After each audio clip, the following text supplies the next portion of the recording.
Namaste. Today we are going to watch 5 things that you can't do on British television. So I think so one of them would be of showing sexually gratifying content. That should be one of those. Other than that, I don't know, because like what are those 5 things you can't do on British television? Like that should be the only thing, or anything that is like PG, more than PG rated, like okay, showing blood, showing violence, and showing all of these things, that should be banned. And other than that, everything should be like, it is creativity, so you can do it. But I know, like, so I have seen his videos and he brings out one of the most creative things, so I expect like these 5 things would be something that I would have never ever thought of. So I'm very very excited to see this video. And previously we have seen a lot of videos basically where we got to know that things you cannot do in the United Kingdoms, and they were very shocking to know.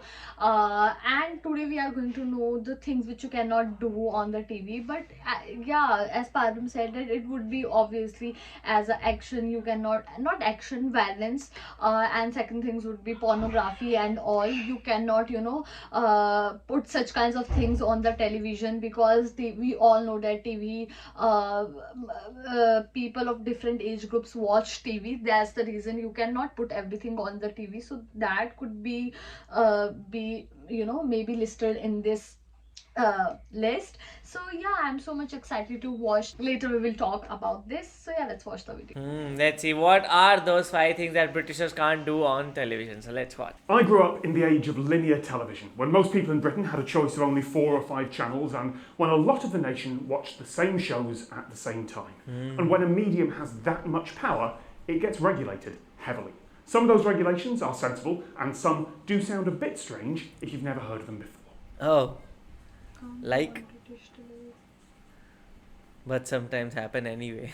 I'm not including things that break other laws or anything vague like cause offence that's true basically everywhere, just with a different definition of what offence means. Oh. These are things that you can publish on YouTube, that you might well be able to broadcast in other countries in the world, but that you cannot do on British. Oh, what are those things? Hypnotize Any the demonstration audience. of hypnosis on stage must be licensed, and that's still true. The fine for unlicensed stage hypnosis can be £1,000. Local councils still regulate that.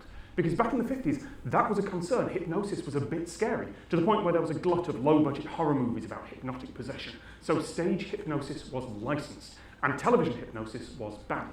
Oh. Now, these days, that regulation isn't there because they're worried about some evil hypnotist taking over the world through the television.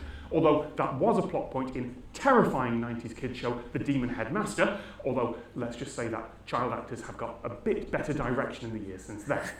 I don't get it. I really do not get it. But better safe than sorry. If you did broadcast a hypnotic induction to millions of people, then the chances are that someone is going to believe that it's done them some damage. Oh. Except you can absolutely get away with that if you're careful. In 2009, illusionist Darren Brown performed a stunt in which he played out a subliminal film, which he claimed would make some of the folks watching feel like they were stuck to their chair. He also said, the film is not effective at a lower resolution, so if it gets posted on the internet, it won't work. which is ludicrous. British television was low bitrate, standard definition digital by then anyway. Those are lies. But they're a magician's lies, so they're part of the show. Find yourself stuck, locked, glued, gelled, cemented, bonded, fused. That's a textbook hypnotic induction technique. I mean that literally. I checked a hypnosis textbook, and there's almost 2 minutes of it, complete with slow eye contact zoom. But he didn't say it was hypnosis. He never claimed to be hypnotising people. He's just influencing with some words and some wavy lines. Whoa. And there were only 5 complaints about it to the regulator, who didn't investigate. But officially and legally, you can't try to hypnotise people over the air. Make people pay to There's a watch list of sporting events Olympics. defined by Parliament that must be available on free-to-air television. This goes back to 1996, when paid television channels, satellite and cable, were becoming a thing in Britain. Those services had a lot of money, and in theory, they could outbid the free-to-air channels for things like the Olympics and Wimbledon and football and rugby cup finals and some horse racing. So Parliament put a law in place. Pay-for television services cannot broadcast any of those unless the rights are also available at a fair price to free-to-air channels. Oh. Although it also works the other way. Free-to-air channels can't lock up exclusive rights either, because that would be unfair to the paid... Look, it's complicated and it's messy, and there are all sorts of rules to try and establish some sort of level playing field while also making sure that the World Cup final doesn't go pay-per-view. Incidentally, while I was researching this, I found that other European countries have a similar list of events, and there are some wonderful national stereotypes in there. Austria, World Nordic Skiing Championships; Finland, the Ice Hockey World Championships; and Ireland, the Hurling Finals. This all makes sense. Governments do not want events of national cultural importance, and those sporting events are that. They don't want those events to become irrelevant because they're only available to people who can pay.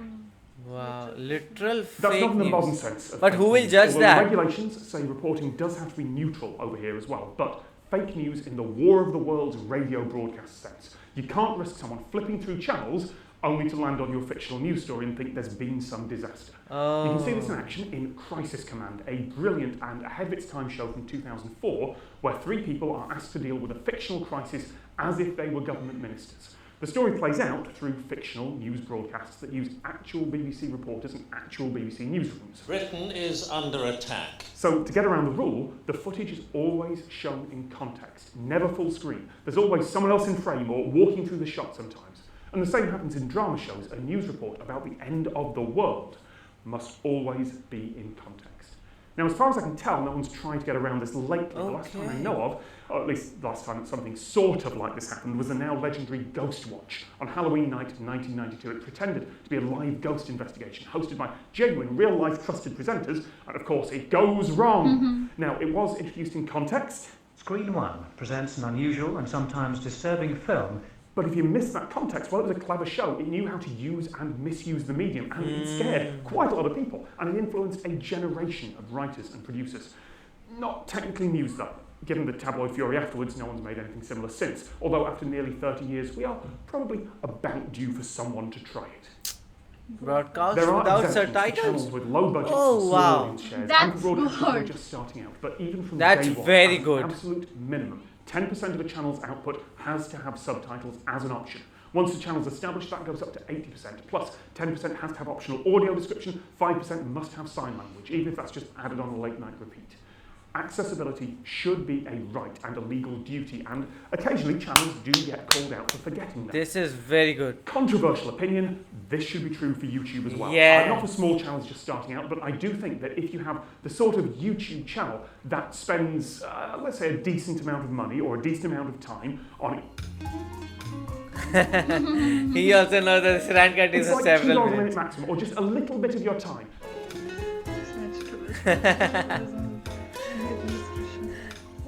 Please include subtitles wherever possible. Oh, look at me, I bought a Lamborghini. Buy some damn subtitles. Also, I could do a whole Sure, video too many on advertising commercials. and Yeah. placement. I still intend This should be at some point. happening I've in been India promising it for too. ages, but I do want to highlight just one specific rule. 12 minutes per hour. The maximum amount of commercials allowed on all British channels. For some of the older channels, it's even less. It's 7 or 8 minutes per hour. And that's it. There are a few other rules about how far apart commercial breaks can be from each other and how long they can be, and occasional small loopholes for odd circumstances, but the big number is 12 minutes per per Wow. hour. maximum. And that's not some rolling average total, that's per hour on the clock, which means that channels will juggle their schedule by a couple of minutes to fit things in. If there's a less popular show right before a primetime ratings grabber, that less popular show might have no adverts in the middle at all. Sure, they might still take a break, show a couple of trailers for their own channel that don't count towards that big time on the clock, but the schedulers will make sure that there's as much advertising as possible just before the top of the hour, just before the big show, and then just after the top of the next hour. There is an art to fitting all that in. And out of all these rules, this is the one thing that you cannot get away with. The regulator checks, they will notice, and many channels have been pulled up on it. But there was one thing that I did notice while I was researching this. There is one other line in those rules which says that commercial breaks must be taken in a way that doesn't disrupt the flow of the programme. How is that possible? That Who Wants to Be a Millionaire trick, where someone has just chosen their answer, and Yeah. it's all dramatic, and the host says, Time for a break. Yeah. it's really clear, that's not allowed. There's no other way to read that sentence, but the show's hosts have been doing that for 20 years now, and they've never been called on it. There are some rules, apparently, where entertainment can come first. Seriously, it was so informative video, and yeah, I really enjoyed this video. And the thing which I really like about this was that commercial ads.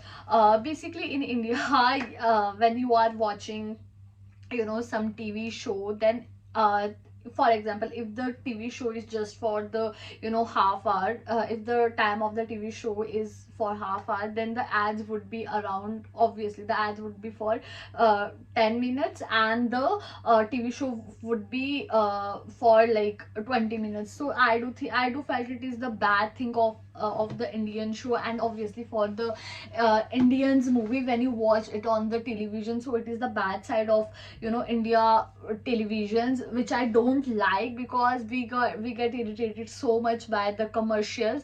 But the rules which the United Kingdom has for the ads, that the ads would run in the television just for 12 minutes maximum for an hour. So I do think that's a good number, and that's a bearable number for for an hour. But in India, if same things would happen in India, then definitely mostly people gonna enjoy it. And that hypnotized part was also very shocking for me, because in India I have not watched any television show where they hypnotize people. Yeah, but there are many movies of on hypnotism, but I don't think there is any show on hypnotism in India. And that ghost part was also very funny, because it also happened in the Indian movies. Basically they failed paranormal activities. There is a movie in India where where the cast went to the fort, and they felt paranormal activities with them. So I didn't remember the movie now. So yeah, there are many things which I really like about this video. And I do think that they are very cool, and yes, I really enjoyed this video. Also, another part that I like was the point three, that was like literal fake news. Like, you cannot just go around and just portray all the literal fake news. But yes, it was about like making up those news, like making up like, okay, we are being attacked by an alien and this and that. And I've seen many Indian channels do that. Okay, Indian news channels. Like, if you talk about literal fake news, I think so Indian news channels would be somewhere near around top, because at this moment it's just fake news on the news channels in India. Because and you can, the thing is, it is very debatable. It is not like literal fake news, and due to that they just get away with it, and they are very easily able to like work on it. And I think so, like in Britain also, there might be many news channels who might be like peddling all these fake news and all, but then they would be like just going around it. And the thing is, then they are getting saved by it. And also the thing was the point about the hypnotism. Like, India, there was some shows, like in India there was one show like in which they used to like make people sleep, and then they used to like make them like remember what they did in the past life, and like who they were in the past life, and what they did, and how they did die, and everything. And what was that the person only used to say about it. Then it was very interesting thing to see. And the last part where they showed that who wants to be a millionaire. So in India it is known as Kaun Banega Crorepati. Yeah. So like it is the Indian version of it. And in that the same happens every time. Whenever there is an important question, the host will just go, okay, let's take a break, and we'll return after the break. And for the whole 5 or 7 minutes we are just like, oh man, just shut the break off. We want to know the answer of the question and everything. But yes, that's, I think, the kind of the excitement part of it. But it is banned in British television. So what do you guys think about these points? Do let us know in the comment section below. So do like, share, and Subscribe.